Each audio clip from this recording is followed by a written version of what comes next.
တွားဖို့အတွက်ဘာမှကူရကဲရမရဖြစ်နေတဲ့သူတွေအတွက်ပေါ့နော်စညိုကနည်းနည်းလေးညွှန်းပေးချင်တာတခုရှိတယ်ဒါကပါလဲဆိုတော့စညိုတို့ဘာဘလို့မှကိုမရေလဲတောက်လို့လည်းမရဘူးလေ့ကျင့်ခန်းလုပ်လို့လည်းဝမ်းမသွားဘူးဘလို့လို့ဝမ်းမသွားဘူးဆိုရင်တော့တေချာပေါက်တာစညိုတို့ဖိုက်ဘာတောက်ပေးမှကိုရမယ်အဲ့ဒီအတွက်ကိုစညိုညွှန်းချင်တာလေးတခုရှိတယ်အားလုံးလိုက်ကြည့်ပေးကြဖို့ဖိတ်ခေါ်ပါတယ်ရှင်ကဲဒါလေးကတော့ Fiber S လေးပေါ့နော် Fiber S ဆိုရင်တော့စညိုတို့ strawberry တင်ကြီးရတာလေးရှိတယ်ဒီ Fiber Detox လေးဖြစ်တယ်ဒါလေးဆိုရင်တော့တော်လေးတော့မှတောက်လို့လည်းကောင်းတယ်ပေါ့နော်စညိုဆိုရင်တော့သူ့ကိုဘာလို့ကြိုက်လဲဆိုတော့ strawberry တင်ကြီးရတာကြောင့်မို့လဲကြိုက်တယ်လို့ဝမ်းကိုလည်းအပြော့ပဲသွားပေးတယ်ကွာအမှားသွားပေးတာမျိုးမဟုတ်ဘူးဒါကြောင့်မို့လားစညိုကနေတိုင်းတောက်တယ်အရင်တော့ဆိုတော့လေအခုဆိုတော့ Fiber တောက်တာလည်းအထုပ်ဒီ3-4တုပ်လောက်ရှိပြီဆိုတော့ဒီနေတိုင်းကကျတော့မတိုးဘူးပေါ့ကွာအဲ့ကကြောင့်မို့လားစညိုက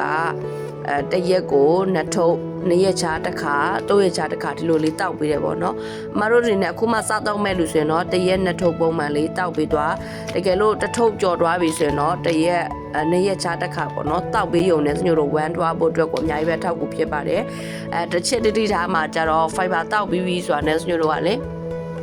Fiber တောက်ပြီးဆိုတာနဲ့ဒီ